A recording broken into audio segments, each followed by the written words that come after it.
என்ன நோக்கத்தோடு கொண்டு வந்து எனக்கு தெரியாது. எந்த நோக்கத்தோடு கொண்டு வந்து தெரியாத நோக்கத்தை நிறைவேற்றினோம். வேளாண்டவரே அந்தவரே எங்கள் ஓப்பிலத்தின் மூலமானவரே அந்தவே ஆண்டு விடாம இருக்கலாம். ஆனால் ஆண்டவரே எதிர்காலத்தில் அந்தவரை எழுப்புவதற்கு உண்டான ஒரு காரியமாக எழுப்புவதற்கு உண்டான ஒரு காரியமாக ஆண்டவரே போவதற்காக நன்றி செலுத்துகிறோம். நன்றி செலுத்துகிறோம். இந்த வழிநடத்துகிறோம். எங்களுக்கு முன்னாடி நீங்க வந்துருக்கீங்க சொல்லுவாங்க. எங்களுக்கு முன்னாடி நீங்க ஆயத்தமாக இருக்கிறீங்க. என்னைக்கு சகோதரர்கள் மத்தியில் நீங்க பேசுகிற ஒவ்வொரு வார்த்தைக்காக ஒவ்வொரு ஜெபங்களுக்காக ஒவ்வொரு காரியங்களுக்காக கர்த்தர் நீரானவரே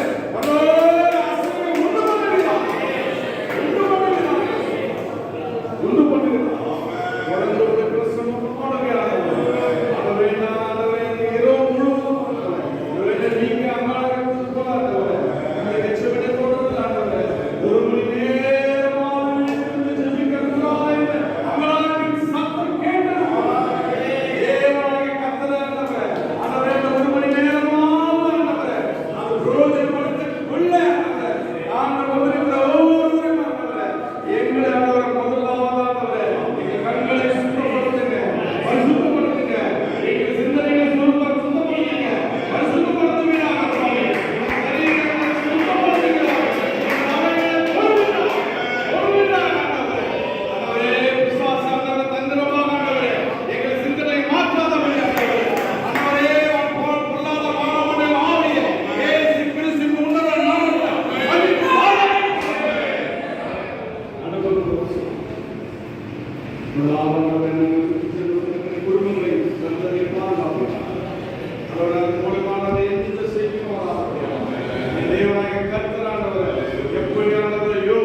ஏழு